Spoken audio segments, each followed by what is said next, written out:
Jérémie, chapitre 20. Pashur, fils d'Imer, prêtre et inspecteur en chef dans la maison de l'Éternel, entendit Jérémie prophétiser cela. Il frappa alors le prophète Jérémie et le mit en prison à la porte supérieure de Benjamin, dans la maison de l'Éternel. Le lendemain, Pashur fit sortir Jérémie de prison. Jérémie lui dit, « Ce n'est plus par le nom de Pashur que l'Éternel t'appelle, mais par celui de Magor Missabib. Car voici ce que dit l'Éternel. Je vais te livrer à la terreur, toi et tous tes amis. Ils tomberont sous les coups d'épée de leurs ennemis, et tes yeux le verront. Je livrerai aussi tout Juda entre les mains du roi de Babylone. Il les emmènera prisonniers à Babylone et les frappera avec l'épée. Je livrerai toutes les richesses de cette ville, tout ce qu'elle a mis en réserve, tout ce qu'elle a de précieux, tous les trésors des rois de Juda, je livrerai tout à leurs ennemis. Ils pilleront, enlèveront et transporteront tout à Babylone. Et toi, Pashur, tu partiras en exil avec tous ceux qui habitent chez toi. Tu iras à Babylone et c'est là que tu mourras. C'est là que tu seras enterré, toi et tous tes amis auxquels tu as prophétisé des faussetés. Tu m'as persuadé, Éternel, et je me suis laissé persuader. Tu y allais fort avec moi et tu as gagné. Je suis chaque jour un sujet de raillerie, tout le monde se moque de moi. En effet, chaque fois que je parle, il faut que je crie pour dénoncer la violence et la persécution. Oui, la parole de l'Éternel m'expose constamment à la honte et aux moqueries. Si je dis, je ne ferai plus mention de lui, je ne parlerai plus en son nom, alors il y a dans mon cœur comme un feu dévorant qui est retenu dans mes os. Je me fatigue à essayer de le contenir, sans y parvenir. En effet, j'entends les calomnies de plusieurs, la terreur règne de tous côtés. Dénoncez-le, ou nous le dénoncerons. Tous ceux qui étaient en paix avec moi m'observent pour voir si je vais trébucher. Peut-être se laissera-t-il surprendre, alors nous serons plus forts que lui et nous nous vengerons de lui. Cependant, l'Éternel est avec moi, pareil à un héros redoutable. C'est pourquoi mes persécuteurs trébucheront, ils ne seront pas les plus forts. Leur honte sera grande, car ils ne réussiront pas, ils seront déshonorés pour toujours, et cela ne s'oubliera pas. L'Éternel, le Maître de l'univers, met le juste à l'épreuve, il examine les reins et le cœur. Je verrai ta vengeance s'exercer contre eux, car c'est à toi que j'ai confié ma cause. Chantez en l'honneur de l'Éternel, louez l'Éternel. Oui, il délivre le faible des méchants. Maudit soit le jour où je suis né, que le jour où ma mère m'a mis au monde ne soit pas béni. Maudit soit l'homme qui a annoncé à mon père, tu as eu un fils, et qui l'a comblé de joie. Que cet homme soit pareil aux villes que l'Éternel a démolies sans aucun regret, qu'il entende des plaintes le matin et des cris de guerre au milieu de la journée, parce qu'il ne m'a pas fait mourir dans le ventre de ma mère. Ma mère m'aurait servi de tombeau, elle m'aurait porté sans fin. Pourquoi suis-je sorti du ventre maternel, si c'est pour connaître le malheur et la douleur et pour finir ma vie dans la honte? Jérémie, chapitre 21. Voici la parole qui fut adressée à Jérémie par l'Éternel lorsque le roi Sédécias lui envoya Pashur, fils de Malkija, et le prêtre Sophonie, fils de Maazéja, pour lui dire, « Consulte, je t'en prie, l'Éternel pour nous, car Nebuchadnezzar, le roi de Babylone, nous fait la guerre. Peut-être l'Éternel nous accordera-t-il un de ses miracles pour qu'il s'éloigne de nous. » Jérémie leur répondit, « Vous direz à Sédécias, voici ce que dit l'Éternel, le Dieu d'Israël. Je vais retourner contre vous les armes qui sont dans vos mains et avec lesquelles vous combattez, à l'extérieur des murailles, le roi de Babylone et les Babyloniens qui vous assiègent, je les rassemblerai contre le centre de cette ville. Ce sera moi-même qui vous combattrai, par la puissance de ma main et la force de mon bras, avec colère, fureur et une grande indignation. Je tuerai les habitants de cette ville, hommes et bêtes. Ils mourront d'une peste terrible. Après cela, déclare l'Éternel, je livrerai Sédécias, roi de Juda, ses serviteurs, le peuple et ceux qui auront survécu dans cette ville à la peste, à l'épée et à la famine, je les livrerai entre les mains de Nebuchadnezzar, roi de Babylone, entre les mains de leurs ennemis et de ceux qui en veulent à leur vie. Nebuchadnezzar les tuera avec l'épée. Il ne les épargnera pas, il n'aura aucune pitié, aucune compassion. Tu diras à ce peuple, voici ce que dit l'Éternel. Je vous donne le choix entre le chemin de la vie et celui de la mort. Celui qui restera dans cette ville mourra par l'épée, par la famine ou par la peste, mais celui qui en sortira pour se rendre aux Babyloniens qui vous assiègent aura la vie sauve, sa vie sera sa part de butin. En effet, je me tourne contre cette ville pour lui faire du mal et non du bien, déclare l'Éternel. Elle sera livrée entre les mains du roi de Babylone, qui y mettra le feu. Famille du roi de Juda, écoutez la parole de l'Éternel. Famille de David, voici ce que dit l'Éternel. Rendez la justice dès le matin et délivrez celui qui est maltraité de son exploiteur. Sinon ma colère éclatera comme un feu et s'enflammera sans qu'on puisse l'éteindre à cause de la méchanceté de vos agissements. Oui, je m'en prends à toi qui habites au-dessus de la vallée, sur le rocher qui domine la plaine, déclare l'Éternel. Je vous en veux, à vous qui dites, qui nous attaquera? Qui entrera dans nos habitations? J'interviendrai contre vous en fonction de vos agissements, déclare l'Éternel.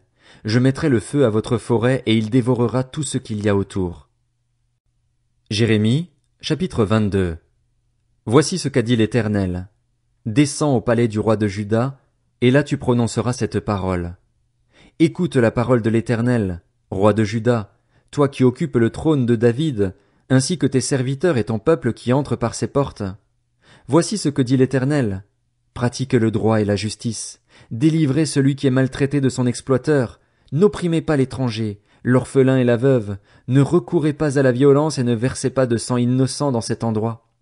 En effet, si vous mettez fidèlement cette parole en pratique, les rois assis sur le trône de David continueront d'entrer par les portes de ce palais, montés sur des chars et sur des chevaux, eux, leurs serviteurs et leur peuple. En revanche, si vous n'écoutez pas ces paroles, je le jure par moi-même, déclare l'Éternel, ce palais deviendra une ruine. En effet, voici ce que dit l'Éternel au sujet du palais du roi de Juda. Tu es pour moi pareil à Galaad, au sommet du Liban, mais je ferai de toi un désert, une ville inhabitée. Je prépare contre toi des destructeurs, chacun avec ses armes. Ils abattront tes plus beaux cèdres et les jetteront au feu. Des nations nombreuses passeront près de cette ville, et elles se demanderont l'une à l'autre, pourquoi l'Éternel a-t-il agi de cette manière envers cette grande ville? On répondra, parce qu'ils ont abandonné l'alliance de l'Éternel, leur Dieu, et qu'ils se sont prosternés devant d'autres dieux et les ont servis. Ne pleurez pas celui qui est mort, ne le plaignez pas. Pleurez, oui, pleurez celui qui s'en va, car il ne reviendra plus, il ne reverra plus le pays de sa naissance. Oui, voici ce que dit l'Éternel à l'intention de Shallum, fils de Josias, roi de Juda, qui était devenu roi à la place de son père Josias et qui est parti d'ici. Il n'y reviendra plus, car il mourra à l'endroit où on l'aura exilé. Il ne verra plus ce pays. Malheur à celui qui construit sa maison sans respecter la justice et ses chambres sans respecter le droit, qui fait travailler son prochain sans le payer, sans lui donner son salaire. Malheur à celui qui dit « Je me construirai une grande maison, avec des chambres spacieuses », qui s'y fait percer des fenêtres, la recouvre de cèdre et la peint en rouge. Régnerais-tu donc parce que tu fais compétition avec du cèdre? Ton père ne mangeait-il pas? Ne buvait-il pas? Cependant, il pratiquait le droit et la justice, et tout allait bien pour lui. Il faisait droit aux faibles et aux pauvres, et tout allait bien. N'est-ce pas cela, me connaître, déclare l'Éternel? Toi, en revanche, tu n'as des yeux et un cœur que pour te livrer à des profits malhonnêtes, pour verser le sang innocent et pour exercer l'oppression et la violence. C'est pourquoi, voici ce que dit l'Éternel à l'intention de Joachim, fils de Josias, roi de Juda. On ne le pleurera pas en disant « Quel malheur, mon frère! Quel malheur, ma sœur! » On ne le pleurera pas en disant « Quel malheur, Seigneur! Quel malheur, Sa Majesté! » On l'enterrera comme on le fait pour un âne. Il sera traîné et jeté à l'extérieur des portes de Jérusalem. Monte sur les sommets du Liban et crie. Fais retentir ta voix dans le Basan. Crie depuis la Barim. En effet, tous ceux qui t'aimaient sont brisés. Je t'ai parlé à l'époque où tout allait bien. Tu disais, je n'écouterai pas. Voilà ce que tu as fait depuis ta jeunesse. Tu n'as pas écouté ma voix. Le vent enverra paître tous tes bergers, et ceux qui t'aiment iront en exil. C'est alors que tu rougiras, que tu connaîtras la honte à cause de toute ta méchanceté. Toi qui habites sur le Liban, qui as ton nid dans les cèdres, combien tu gémiras quand les souffrances t'atteindront, des douleurs pareilles à celles d'une femme prête à accoucher. Moi, je suis vivant, déclare l'Éternel. Même si Jéconia, fils de Joachim, roi de Juda, était un anneau à ma main droite, je l'arracherai de là. Je te livrerai entre les mains de ceux qui en veulent à ta vie, de ceux devant qui tu trembles, entre les mains de Nebuchadnezzar, roi de Babylone, entre les mains des Babyloniens. Je te jetterai, toi et ta mère, celle qui t'a mise au monde, dans un autre pays où vous n'êtes pas nés, et là vous mourrez. Quant au pays où ils désireront en retourner, ils n'y retourneront pas. Ce Jéconia est-il donc un récipient méprisé? Mis en pièces? Est-il un objet qui n'apporte aucune satisfaction? Pourquoi ont-ils été expulsés, lui et sa descendance, projetés dans un pays qu'ils ne connaissent pas? Terre, terre, terre, écoute la parole de l'Éternel. Voici ce que dit l'Éternel. Écrivez au sujet de cet homme qu'il sera privé d'enfants, qu'il ne réussira pas sa vie. En effet, aucun de ses descendants ne réussira à occuper le trône de David et à régner encore sur Juda. Jérémie, chapitre 23. Malheur aux bergers qui détruisent et dispersent le troupeau dont je suis le berger, déclare l'Éternel. C'est pourquoi, voici ce que dit l'Éternel, le Dieu d'Israël, sur les bergers chargés de prendre soin de mon peuple. Puisque vous avez dispersé mes brebis, que vous les avez chassées et n'êtes pas intervenus en leur faveur, je vais intervenir contre vous à cause de la méchanceté de vos agissements, déclare l'Éternel. Je rassemblerai moi-même le reste de mes brebis de tous les pays où je les ai chassées. Je les ramènerai dans leur domaine. Elles se reproduiront et deviendront nombreuses. Je placerai à leur tête des bergers qui prendront soin d'elles. Elles ne connaîtront plus la peur, elles ne seront plus effrayées et plus aucune d'elles ne sera manquante, déclare l'Éternel.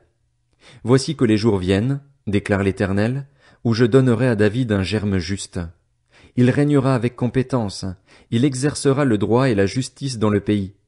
À son époque, Juda sera sauvé et Israël habitera en sécurité. Voici le nom dont on l'appellera, l'Éternel notre justice.